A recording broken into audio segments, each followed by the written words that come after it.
Британецът Питър Робъртс е известен още като Пит от Пампорово, защото идва тук всяка зима от поне 20 години.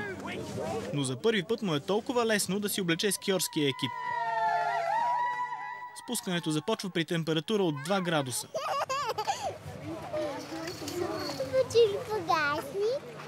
Разказ за условията в интерната в село Стойките толкова трогнал скиорите от интернет форум, че те от няколко месеца събират дарения за дома.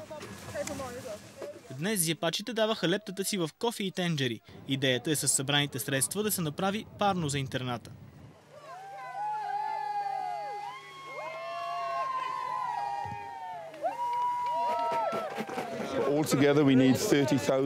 Трябват ни 30 000 евро. И се надявам, че днес ще съберем поне половината от тези пари.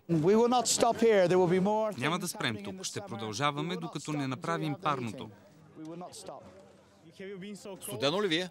Не, горещо е. Мисля да карам така винаги. Аман Дахи живее в село Стойките и е главният организатор на проявата. След филма за Могилино, британците искат да покажат, че могат не само да сочат с пръст. Трябват ни решения. Мисля, че е по-добре не да работиш срещу правителството, а с него, за да решаваме проблемите. Скиорската компания се надява, че никой няма да види в тази акция антибългарска кампания.